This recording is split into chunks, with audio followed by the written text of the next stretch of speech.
views and opinions of the host and guests are their own and do not necessarily reflect the position of the management and staff of Guardian Network.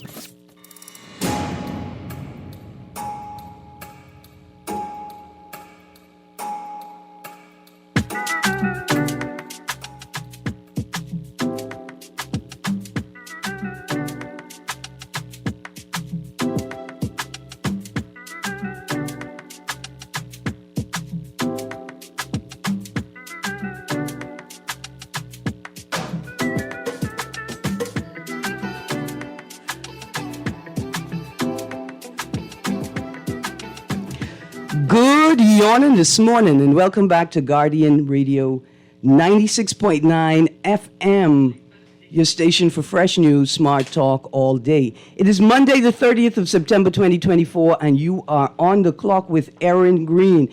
And for one moment last week, I thought we had entered the fall season. We had this at the fall equinox, September 21st. We should have been shifting seasons, but it turns out the sun still has a little money on the bill for us, so we get an extra sun. You know, when you're in the government service and you've racked up years and years of vacation time because you're a dutiful civil servant and you don't take any vacation. But then when you say, okay, I could take 7 years of vacation now to end my, you get all the pay, they can pay me out in my vacation years, and then they tell you, no, you're going on vacation for 8.5 years. Well, the sun say, I ain't paying you all no cash, but you could get this extra sun. And for some reason, the summertime does not want to end. We're going to work on that, even if we have to take a flight up and talk to the sun, because I don't like it. I don't like all this heat. I getting old and miserable. It's not like how I used to remember it. It used to be a nice period of heat, and then you could rely on the cool breeze to come. But that ain't happening anymore. So today, I have invited representatives from the Office of the Prime Minister's Climate Change Environmental Advisory Unit to talk with us about a number of things. Now, they have come to discuss a project with us. And after we discuss the details of this project, I'm going to ask them some questions about some things that we have been experiencing over the last few years. We're going to touch on the impact of Hurricane Helene. We're going to talk about the potential impact of Hurricane Isaac and Hurricane Joyce. Going to ask about Saharan dust, because I told my Grammy, no, I'm not cleaning, sweeping my room. This dust is helping keep the hurricanes away, Grammy. Just trust me. We're going to have a safe hurricane season. Also, climate change and heat waves, a sea level rise, a 30-year prediction, and now that I have the experts in the room, somebody said there are 2 moons in the sky. They swear they see 2 moons in the sky last night, and they want to know if this is a result of climate change. So we've got lots to talk about this morning. And if you were on the streets of New Providence over the last 2 months, tune into this conversation. Let's find out where all this water is coming from and what can we do about it. Now, just before we get going, I want to acknowledge some of the headlines that we will touch upon tomorrow. Killer driver left dad lying in road. Give client 2 years jail for sex with girl aged 13. It's a long, hot weekend as power goes out. Sans women not priority for government. And Cooper tells PLPs we can't let FNM back in. Of course, 3 arrested for human smuggling. We're going to take a look at all of these stories because they're deeper than just a headline tomorrow. One last housekeeping note before we go. There's a rumor going around, and I think it requires a response at the state level to dispel or quell any myths that may disrupt the environment that the Ministry of Education and Technical and Vocational training is attempting to create, right, the learning environment that they're attempting to create in the country. There's a rumor going around that staff at a local school is charging students $1 a piece a day to use the field at recess. This is a rumor that I've seen stated about 17 times over this weekend, and it's not shared hysterically. Parents and people concerned have taken the time to articulate what they perceive as the issue and their concerns.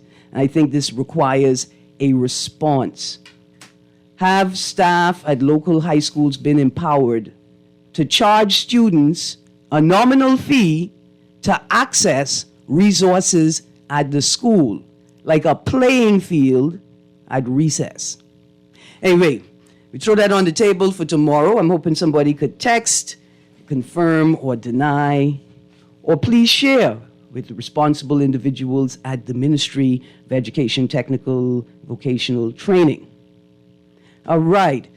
Good morning to my guests from the Office of the Prime Minister's Climate Change Environmental Advisory Unit, commonly known as C2O. I like it. Please introduce yourselves. Good morning to all the Bahamas. I am Charles Hamilton, Climate Change Advisor in the Office of the Prime Minister's C2O. All right. And my name is Rochelle Newbold. I serve as the Special Advisor on Climate Change and Environmental Matters and also as the Director for the unit. All right, Special Advisor and Director. So tell us briefly, what is C2O? Well, the Climate Change Environmental Unit was a unit that was established in 2022 when the PLP took office. I say that, and then people automatically try to brand it as a political tool. Right, but we talk about the Davis administration. Yeah. Right, yeah. It's not a political tool. It is something that you've seen occurring throughout the globe in various countries. They're taking a foremost and a concentrated effort to focus on the matters related to climate change and how they intend as nations to deal with climate change, right? So we became, Mr. Hamilton and myself were the two founding staff members of the unit. We've now expanded to more than 10 staff members. Okay. And our job is to look at the changing climate environment, global environment, and its impact on financing, economics, and all things sustainable, and to advise the country as to how we need to make the necessary adjustments so as not to be left behind in this global conversation, and also as to be able to be on the cusp of being able to pounce on the opportunities when they become available. Because as a small island country, there are 39 other ones who are always looking with their binoculars for these same opportunities that are being afforded us, and we need to be and have ourselves ready to take advantage of them when they arise. It's not going to be a long, truncated process because we're always in a level of competition. Okay. There's nothing about this finance, economics. It's all global now. You're not just dealing with your local Eleuthera, Abaco, New Providence, Grand Bahama fighting amongst each other. No. We have to look at a much broader picture, the global picture, and determine how do we then fit in there to ensure that our people holistically are benefiting from what is being afforded us, or how do we prepare to be resilient against what's coming down the pipe. So I could say mobilizing these resources in this way in a special unit in the OPM, say versus a Ministry of Environment and Natural Resources, enables the unit and the staff therein to be able to respond both to opportunities that are laid on a global platform that we need to be able to take advantage of, but also to be able to engage in global conversations at the pace necessary, right? Like rapidly, so that we could be a part of a conversation where we could say to Ghana, hey Ghana, we see that you're engaged in this major coastal agricultural project, but the research that we're doing in the Bahamas, tracking currents and the flow of currents across the Atlantic, because we're doing hurricane research, right? And these are some of the things we picked up as we're following hurricanes from the western coast of Africa across the Atlantic. We would like to sit down and talk with you all about some things of note or of interest, of urgency to the Bahamas, because there could be some detrimental effects, or there could be a detrimental impact on the Bahamas and low-lying regions in the Caribbean with your project. Yeah. I think that being able to establish the unit just allows for a team to be able to nimbly address these issues as they come up. When you get responses from the highest level of government that there's an interest in this climate finance project or in trying to advance climate change and agricultural technical solutions for the Bahamas, or being able to find ways to be able to insert our voices into global dialogues, you need to be able to move quickly and at a particular pace, and you need to be able to come with a particular authority that comes when you say, I'm speaking from the office of the Prime Minister. And we believe that it has helped to be able to draw in partners and solutions and opportunities for the various ministries and entities on the ground in the Bahamas. So as Ms. Newbold had said, it's something that's being done across the world. People are taking almost like a tripartite arrangement with the Office of the Prime Minister, Ministry of Finance, and Ministry of Environment, because climate change and the environment and finance are all intertwined, and they're all impacting developmental issues within a country. And so, yes, that's exactly why this unit was established, and why the work we do is fast-paced, but it has great benefits and reward for the people. Absolutely. Hopefully in the second hour, we could talk a bit about how SIDS are highly vulnerable to the climate crisis.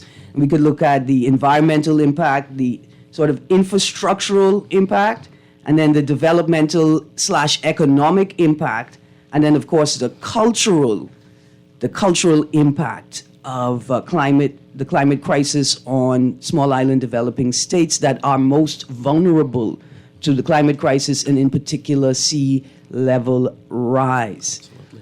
Okay, but you guys are here to introduce a new climate response project to the Commonwealth of the Bahamas. Please tell us about it. Well, we have the great opportunity of trying to build capacity within our private sector.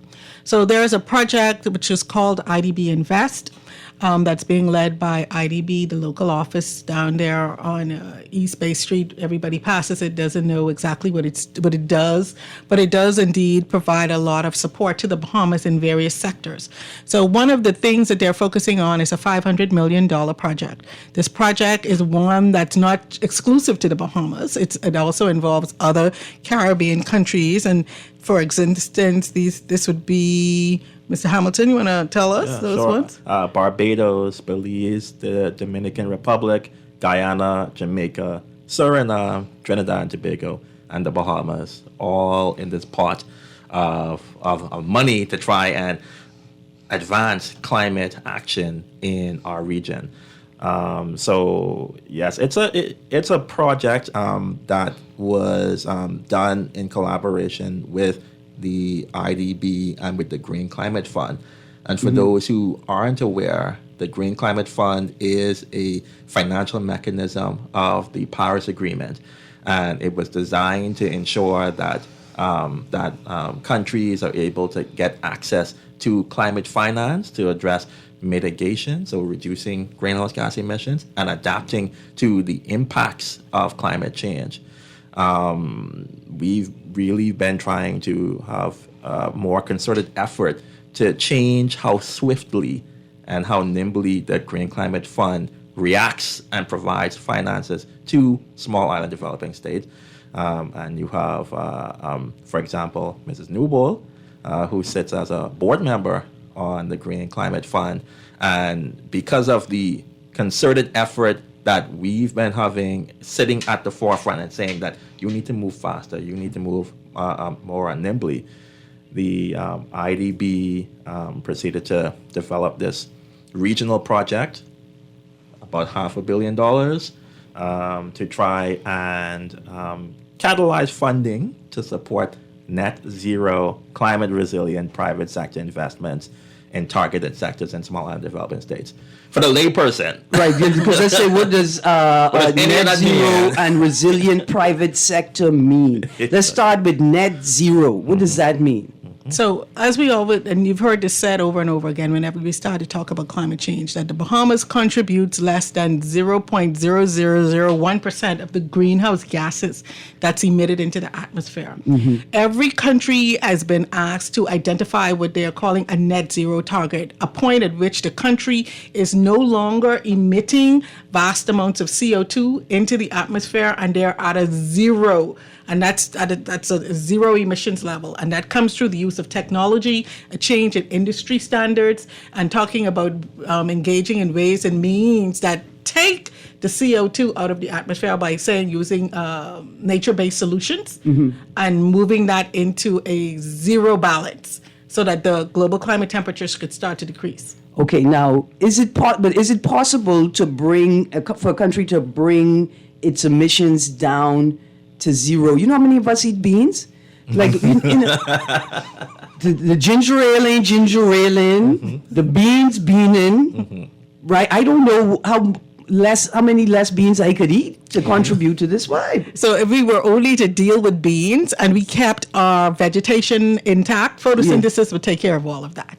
Just as a non-starter. So if I planted the beans but didn't eat them, then the existence of the beans themselves, the plants, would be a part of the process of capturing carbon from the atmosphere. Right, because we all learned that in biology class. In goes CO2 into the plants, out comes oxygen. That's what they're there for. The problem has been that because of the industry tools that we've been using, the methodologies that we've using, the focus on fossil fuel has led it to the point that we have overcompensated for the natural environment's ability to keep up. Because everybody driving a car, everybody wants power and electricity, all this stuff is based on fossil fuel that's pumping it into the atmosphere. And then we're clearing the Amazon, we're clearing our natural islands, we're clearing everything. It's like, if it's a tree, let's cut it down. I don't know what. And so the planet, the equilibrium that was there is being lost, right? So now we're saying, okay, what are the two biggest? All right, so you're saying not only are we using more technology and more tools and more carbon producing products, but we're also destroying or removing some of the natural elements on the planet that would have captured that carbon. Yeah. That would have said, I see you in your car, Grammy. Don't watch nothing. I gonna grab the dilly tree. Say I gonna grab some of that carbon and take care of it for you. But you've cut down that dilly tree now, and so there's less trees and green matter to absorb the carbon we're producing. Very much correct. Okay. So in the Caribbean, the small island states under this project, their governments are committed to contributing to meeting this global climate change target. The first thing for us as small island states is keeping the temperature under 1.5 degrees. Yes. What we have seen now with the IPCC report has indicated is that, I'm sorry, we fail in that course. The temperature is increasing because we are not being very ambitious about how we are seeking to deal with this rising CO2 matter. Right, and the IPCC is the Intergovernmental Panel on Climate Change. Yes. All right. So they're the expert scientists who are tracking everybody's CO2 emissions, all the countries of the world. And they're also looking at the mitigation actions, the things that the countries are saying we're going to do to decrease our CO2, and making sure they're the watchdogs. They're checking, making sure the checks and balances are adding up. And what they're saying is, hey, after we done do all this work, what we realize, it's not adding up. And you guys are still doing a business as usual scenario, and we're heading off that cliff at full speed ahead. Absolutely. If I could read from this article briefly, from the Nassau Guardian, 28th of November, 2023, UNDP projects Bahamas sea levels will rise 12.09 centimeters by year 2039. I read briefly for the Bahamas specifically, sea levels are projected to rise 12.09 centimeters by the year 2039, well above the global average of 8.47 centimeters. By the years 2040 to 2059, sea level rise is projected at 25.01 centimeters in the Bahamas, compared to the global average of 18.15 centimeters. So that's almost 7 centimeters more. By the end of the century, 2080 to 2099, sea level rise is anticipated to be 56.17 centimeters for the Bahamas, compared to 40.73 centimeters for the global average. Just rough, I think these rough numbers from last year. Yeah. That's a significant amount of rise. Yeah. I think part of it is, UNDP is looking at the projections, right? Right. They're saying, okay, this is what countries are saying they will do to reduce carbon pollution. This is what they're actually doing right now, all right? And if we maintain the same course of action, this is what it's going to mean for melting polar ice caps and therefore contributions to sea level rise. And so this is why it's so important. And I think we will delve into this definitely in the second part, Erin, because we're seeing where countries are not holding up to their end of the bargain while we're doing our part. And so, we may have to take things to a different level in order to ensure that action can be done. But yes, I will not sit here and, tell Bahamians that these are not sobering figures to look at, but this is also why it's important and why this unit has been set up to see how we can capture as much funding and opportunities for us to become more resilient and to develop solutions and strategies that would help our country in the face of a changing climate. Yeah, I wanted people to understand the urgency. And that is why it's also important for us to, as a people, to galvanize our resources, the innovativeness, our intuitiveness. Sometimes we tend to rely a lot on the government, what the government could do, what the government can do. The government isn't the country. The people are the country. The country belongs to the people. And if we as a people want to see an enhanced livelihood, we also need to do our part, right? So now we're this $500 million potential. We're saying to the private sector, this is only for you. The government cannot take advantage of this $500 million The project. funding, right. Okay. Only the private sector can be the one to take part of it. And by taking part of it, they will need to then be focused on things that would help enhance the livelihood of all Bahamians, meaning that their projects have to be focused on things that will help us be better to enhance our livelihood as people. The sea level rise issue. Some people might say 7 centimeters, man, that ain't nothing. But what we got to understand is we are a coastal state. We are already at sea level for number one. Number two, our freshwater lands is within 12 inches of the topsoil. So anything that pushes up the sea water it impedes our freshwater resources. It gets in there, and fresh water will float over salt water. That means our freshwater lens is now becoming exposed to topsoil contamination. And then now we got a place where people always had water to drink. Now we can't drink the water because the water contaminated for one reason or another, right? Improper environmental activities that are going on in and around it, or even just the normal exposure of it being now the lens is exposed to the sea. And so osmosis, listen, biology class, chemistry class, you can't miss it because it's coming back to help you. Absolutely. And you will see the salt water trying to get into the freshwater lens to try to dilute that fresh water because, we can't dilute the sea, but they're trying to mix to come to a level of equilibrium. So projects that are utilized in that way, projects that are dealing with transportation, projects that are dealing with agriculture, projects that are dealing with energy opportunities, projects that are dealing with waste, even projects that are dealing with forestry and land use. These are the type of private sector projects that we're looking for. New construction techniques? New construction techniques, of course. Anything that aids us to live in harmony with nature and as a sustainable portion to it, meaning that it doesn't impact the environment but enhances the environment, those are the type of projects that we have. And one thing I wanted to add here too is a lot of times when you talk about opportunities, capacity building for entrepreneurs and stuff like that, people always say, yeah, but every time I have an idea, somebody else gets it or someone steals it. Well, see, now we cut out the middleman, right? The government ain't in this, right? So, because this is the persons who usually get blamed for this, right? We telling you, bring your project, take it to the international capital investors. You boom.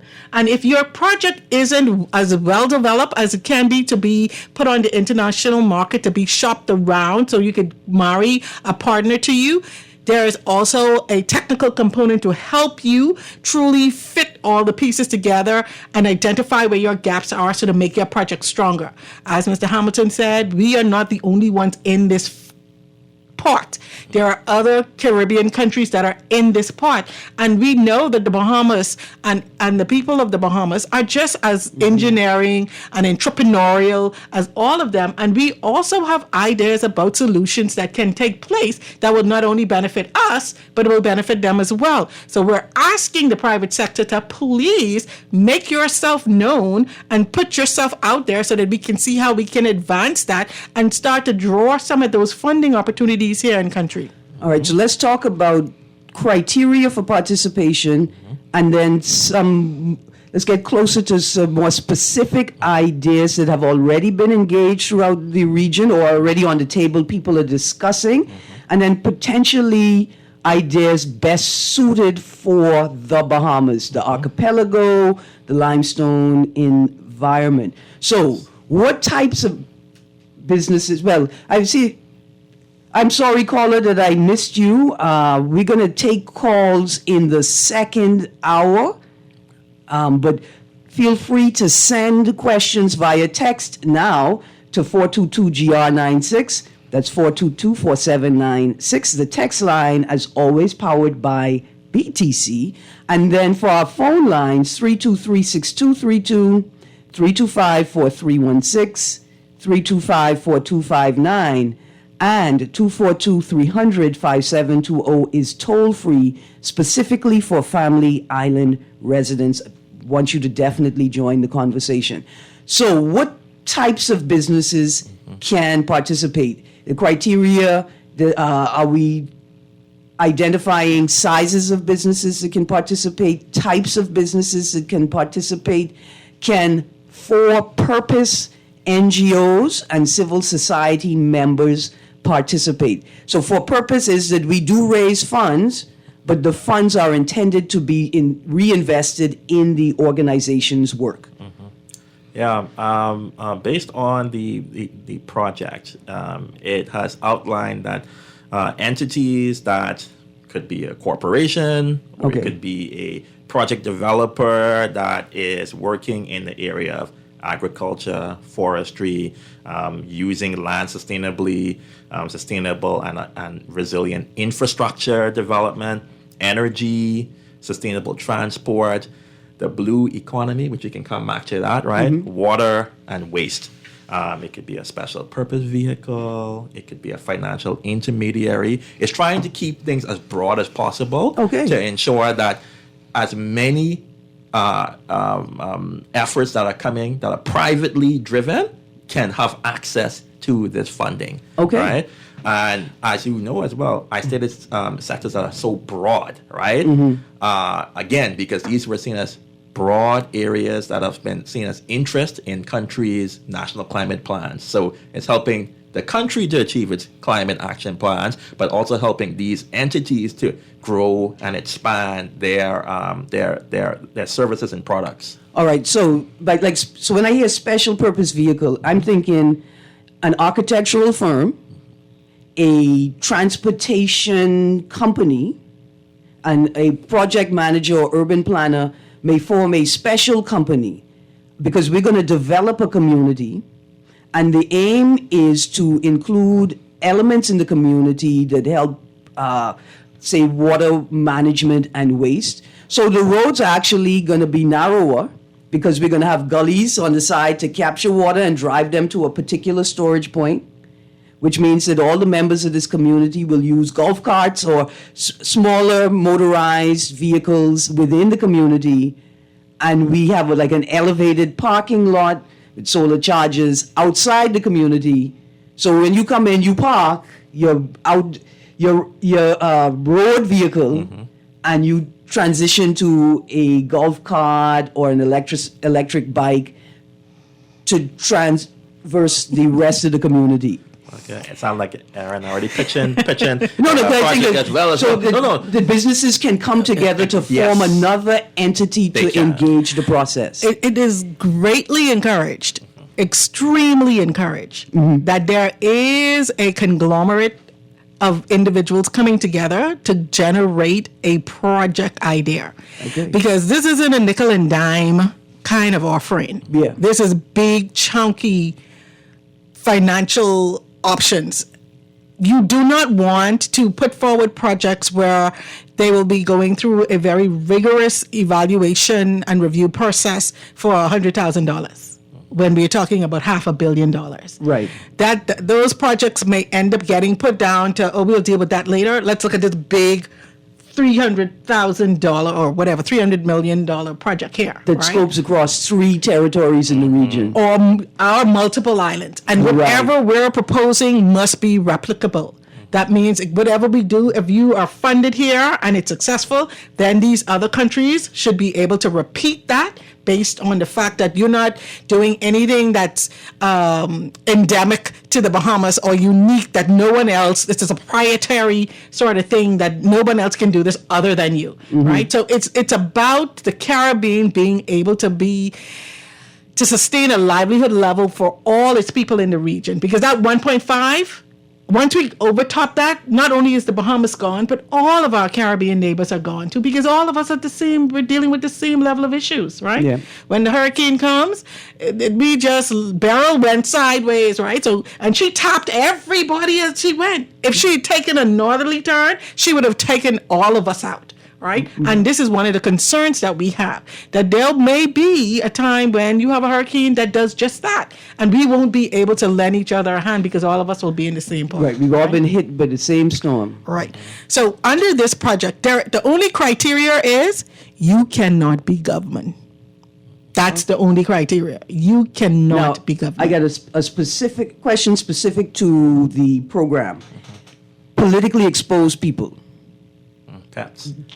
And so in terms, when I come in to sit down to speak more specifically about the project, you determine whether politically exposed people can be involved. That's all. Just a technical thing.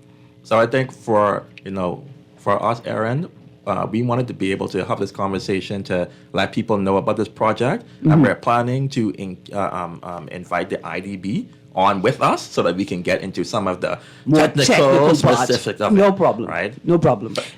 But that's a great question. Yeah, because I may be politically exposed. I can find out, right? Some of these raccoons, I don't know what second job they have, but they be working hard. All right, so larger projects, right? Because here I am thinking, in South Asia, they taught monkeys how to pick fruit, and a small group, and then within a month's time, through observation, they realized that monkeys throughout that whole jurisdiction, that whole region, were now picking fruit in the same way. I could teach raccoons to pick up garbage. Right? Like, we could do something like that. And so instead of them eating all the fruit, they have a more positive contribution, right? But we're thinking far grander than that. Okay, we discussed some of the ideas that are applicable and also would work well in the Bahamas. So what types of support? Is it just access to the money? Will I be assigned a mentor, a team? Is there a process? Will there be training that I'll be required to participate in, whatever entity it is that engages the program? Well, the project is going to span 5 years. Okay. Right? So under that 5 years, there are going to be some levels of capacity building, some support, technical support that is lent to the particular projects that are going to be selected. the thing that we wanted to say was the fact that the project is hands-off government, solely engaged in private sector. That private sector engagement will be with the IDB. So the IDB will be offering technical support to whomever the Bahamian public puts forward, and that project is selected to be part of the funding mechanism, and that built-out time of 5 years. Now, mind you, projects could have less than 5 years in order to be selected, right? Okay. But this is the long-term phase, because like I said, all those other countries are involved. This is the long-term phase of the project. The project would have been approved from March of 2024, so we got to tell 2029 to get everything done and all the expenses put out. All right. Absolutely. So we got to go to a break. When we get back from the break, it's got a ton of text. I want to get to the text right away. Some great questions. When we get back from the break, I want you to tell us right away, who do we contact? It says, who can one contact? Let us know. People are rolling with ideas as we speak. Guys, please stay tuned to Guardian Radio 96.9 FM. We're talking to the OPM's Climate Change Environmental Unit. We'll be right back. Stay tuned.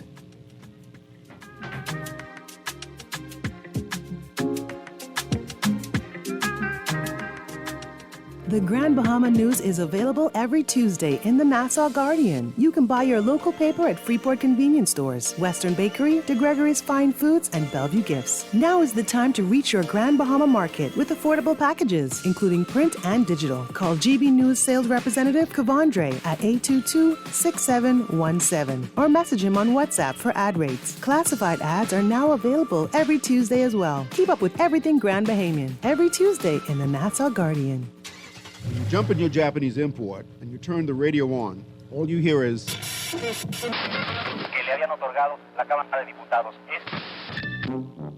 the month of September, the Hit Spot will install a band extender in your Japanese import for the discounted rate of only $79.99, VAT included. Get your band expander installed today at the Hit Spot and listen to Star 106.5. Plus, get fresh news and smart talk on Guardian Radio 96.9 FM, Nassau, Bahamas.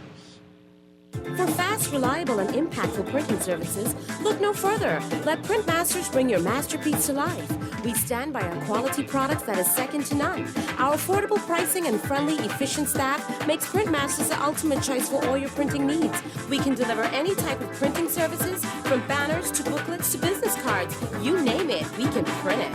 Let Printmasters bring your masterpiece to life. Located in the Nassau Guardian Building, telephone 302-2361. Love the show? Want to give your support? Become a sponsor today. Call 302-2300 for our rates and packages. That's 302-2300. Become a sponsor on Guardian Radio 96.9 FM. Fresh news, smart talk, all day.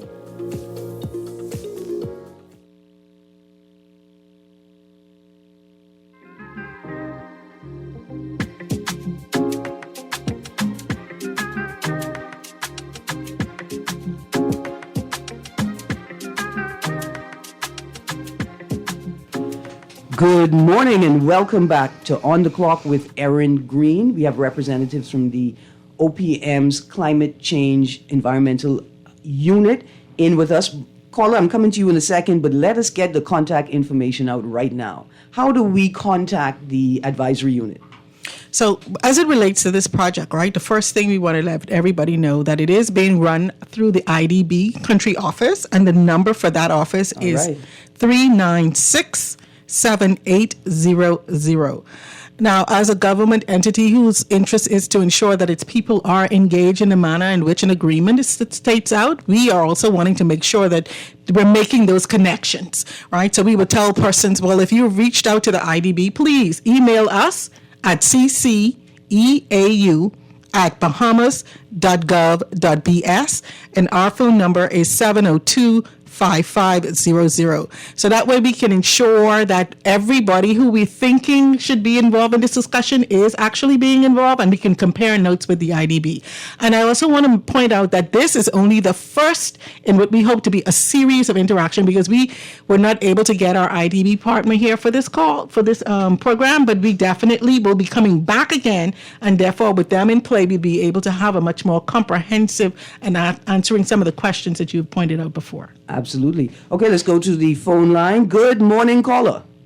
Good morning, Erin. All is well? Yes, sir. How are you? And good morning to your guest. Good I morning. don't think they realize that they're being set up right now with this conversation with the Albert being in the office of the Prime Minister. But in any event, I just want to know if they have to air up the Prime Minister as he's going around the world proclaiming climate that, but we have yet to institute any real institutions in the Bahamas to that effect.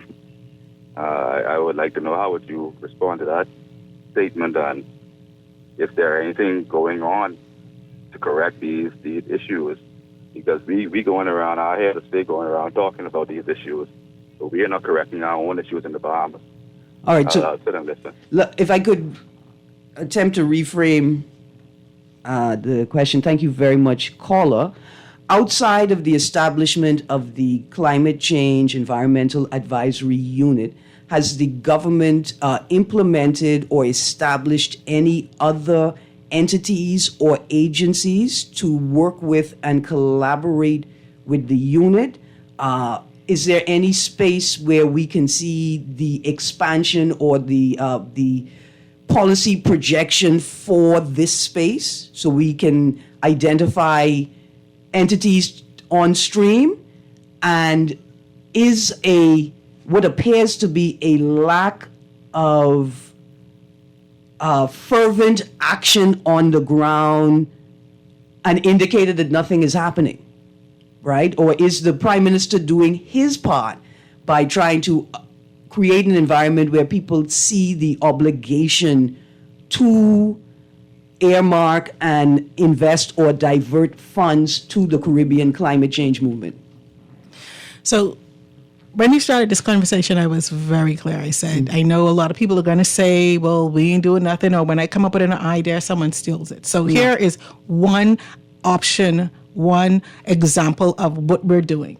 We're saying, we hear you, private sector. So what we're going to do, we're going to give you your own space. And not only are we going to give you a space, we're going to ensure that you have financing that's able to help you address what you say is so important and how you want to contribute to the needs of the people. So under this IDB program, you won't have to come through the government. You could go directly to the IDB, pitch your projects, get your financing, go ahead and do your implementation, so long as it is something that definitely addresses the issues that we have identified in the climate space as things that we know we need to deal with. Secondly, yes, the Prime Minister has gone out there and he is keeping the Bahamas, its needs, and that of the Caribbean and the other 6 nations in the global spotlight. If we do not have a champion that is out there pleading our cause, calling our partners to account, putting their feet to the fire about things that they're supposed to do, we will be summarily dismissed. They will go ahead and focus on their own problems, and they will forget about the commitments that they have made to us. And that would put us in a very, very difficult spot. All the Caribbean countries and all the 6 nations of the world, there needs to be some time. We do not have the resiliency like developed countries, like Florida now with Helena. These people have the options of going to Montana. They could go to the Dakotas. They can move if they so wish and they don't want to go back to Florida. With greater ease than the Bahamian could migrate I'm telling you. Any island that they're on or the country as a whole. Exactly. And then even for our 6 countries in the Pacific, they are they're leasing land in Australia because they now have to move from their point of cultural and historical location and prepare to go to someplace else. If we don't keep our pressure on that gas pedal, they will drive away without us being in the bus, and they'll be saying that they're doing their part for the global climate issue. Absolutely. And I'd say, just so that people are aware, there's a lot that's been done in our country. The country has committed to reducing its carbon emissions by 30% by the year 2030. You would have saw the government rolled out this ambitious new energy era, looking at, one, how do we reduce the transmission loss of electricity? How do we have and create these microgrids and hybrid grids and solar panel farms? You would have seen the duties reduced or eliminated on, the solar panel kits and the parts. You would have seen the duties reduced on the electric cars and on hybrid vehicles. You've seen the explosion in the amount of companies that are trying to develop climate solutions, whether that is, carbon absorbing concrete, thinking about these are different farms that are using different techniques. So work is being done here on the ground, and some of that is happening because the Prime Minister is out there advocating, and people are seeing us as a place to invest in. Absolutely. So I've got 3 callers. I'm going to try squeeze them in before the 11 o'clock hour because I need to talk about the 2 moons. Yes. I've been tolerating all this high-level conversation. It's interesting. I want to know, is climate change responsible for these 2 moons? Good morning, caller. Good morning, caller. You still there? Sorry, we missed you. Good morning, caller. Hello, good morning, Ms. Greene. Morning, sir. A question to your guest. The last caller hinted on something. I guess they realize, when you burn the coal from the wood, you also get carbon dioxide, right? Mm-hmm. I don't see them doing anything about it here versus certain people, the certain demographics taking and burning down the forest. Also, we breathe out carbon dioxide. And as she's talking about chemistry, right? Well, methane is pound for pound 30 times more potent than CO2. And so what I'm saying is I'm not a climate denier because these narratives are false. I know that there's climate change, but I know for sure that it's not because of CO2. These people have no data on nothing here in the Bahamas versus carbon offset. When you do the research, I'm not worrying about the IPCC, the International Panel for Climate Change. I'm talking about when you go into the real depth, you find out that in order to achieve net zero, right, it will cost about 270 trillion on a global scale to introduce the infrastructure needed. So here I was talking about funding, right? But you have to realize the challenge lies in detecting the difference of the isotopes between the anthropogenic carbon versus the carboniferous carbon. And so net zero, you have to achieve, all right, would you fly in a all-electric plane, Erin? So you have to have data on everything in order to achieve net zero. All of these estimations, everything is just grossly exaggerated. And I'm tired of people using their knowledge and euphemism and gaslighting the whole world as it relates to this climate change. And I don't know if it's in her prerogative to bring someone in to talk about this death for nature swap, in the fact that they're saying they're trading carbon. The PM is all over the world talking about the grassland in the seabed, etc., and the amount of carbon that it can offset. Superiority. 52, so, hold on, one second. How can we go from that?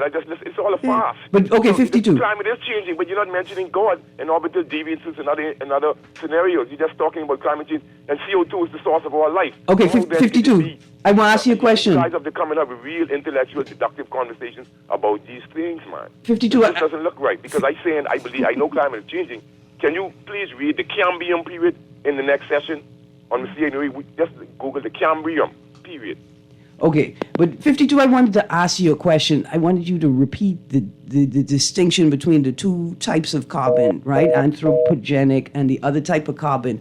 So then I could ask you if you would be willing to work on a project, right, to devise a methodology that could be applicable across this region and potentially globally. So not just low sea level, but mountain region, right? Where a layman like myself, a more learned layman like yourself, or technical experts could do that research and determine in real time the types of carbon that are being produced, the types of carbon that are being sequestered, and the potential to work in there to increase sequestering of one type versus the other, to identify the impact of one type versus the other. Because perhaps what you're saying is correct. But what if what you're saying is correct and they need someone to take advantage of the funding available to further expand and develop new protocols to approach? Like, I just read an article, I think you may have shared it with me, 52, about how scientists have created new technology to better understand the way that water molecules organize themselves on the surface of the water. Right? Like, maybe this is your opportunity to expand the very space that you critique in, and I think that's a good thing, 52, but I don't like how you didn't pause to let me ask you the question. Let's go to the next caller quickly. Oh, Ms. Newbold? Yeah, so I wanted to respond to what he said.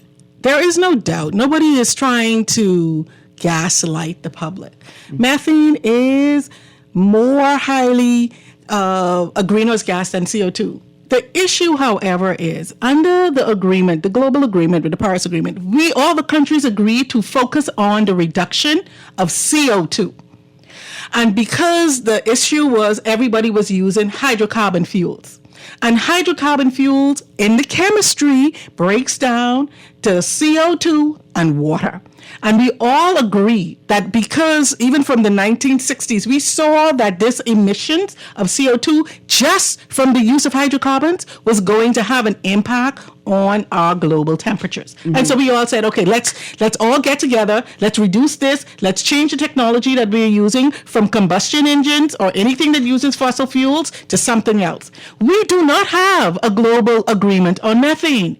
We are trying to deal with that. But methane is so nefarious. It's in so many things. The agricultural products that we use emit methane. The animals that you were talking about, the people pooping, the cow pooping, they want to track that methane. The Bahamas can't take on a methane tracking document because we can barely do with the transportation and the energy and getting those two under control. Now we're going to try to restrict our farmers when we are already in a position that we're importing so much of our foods, we're going to cut off our nose to spite our faces? No, let's deal with one thing at a time. Let's do one thing right so that we can learn from that and then do the second thing right.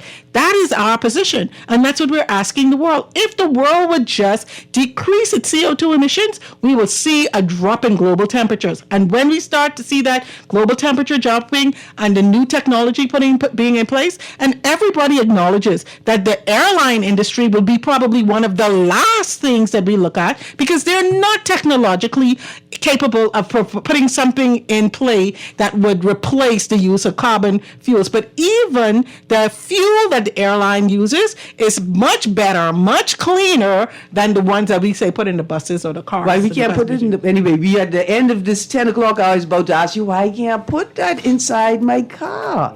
I mean, I know why some of y'all can't put it inside your car. You already trying to fly and your car is not helicopter enabled. That's a good reason why. Thank you for that explanation, right? Just before we go, what we're doing is we're taking advantage of a global protocol that already exists, one that people are already acculturated to, one in which we have a greater chance of shifting culture, shifting behavior. There you go.